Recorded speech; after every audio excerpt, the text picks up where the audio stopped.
Go. Alors l'objectif ici, j'ai différents points ici, une chronophotographie d'un mouvement, j'ai plusieurs points. La durée entre deux points, c'est tau. J'ai les coordonnées x et y de chaque position. Et l'objectif est de trouver la vitesse de mon objet au point I qui se trouve ici. Alors pour cela, il va me falloir trouver la distance entre les points mi-1 et mi+1, c'est-à-dire cette distance-là. Et que je divise cette distance par 2 fois tau. C'est la définition de la vitesse. Comment est-ce qu'on s'y prend? Eh bien, on applique le théorème de Pythagore, c'est-à-dire que je prends d'abord ce côté ici, et ensuite le côté qui est là. Et pour obtenir la distance entre ce point et ce point, je vais appliquer le théorème de Pythagore. Alors, allons-y. Que nous dit ce théorème? Il nous dit que la distance de l'hypoténuse, c'est-à-dire mi+1, mi-1, est égale à la racine carrée de la somme des carrés des deux autres côtés ici.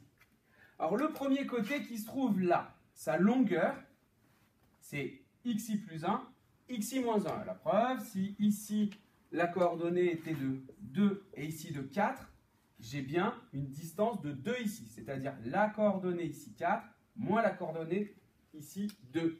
Ça va représenter donc ce côté, cette longueur ici, ça va représenter xi+1 moins xi-1.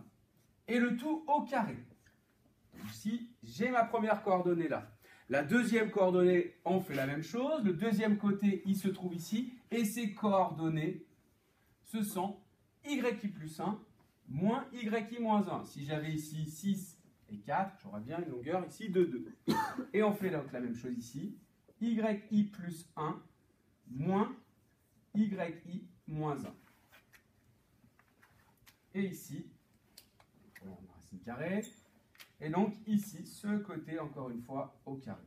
Pour calculer la vitesse de l'objet au point I, il va donc falloir prendre la racine carrée de la soustraction des deux coordonnées ici au carré et la soustraction des deux coordonnées ici en ordonnée aussi au carré. Et surtout que je n'oublie pas de diviser par 2 taux, c'est-à-dire première durée entre les deux photos ici, deuxième durée entre les deux photos ici, enfin la durée totale ici, et de 2 fois taux. Pour faire ceci avec un tableur, il ne me reste plus qu'à transposer cette relation mathématique en écriture compatible avec le logiciel Excel. Voilà.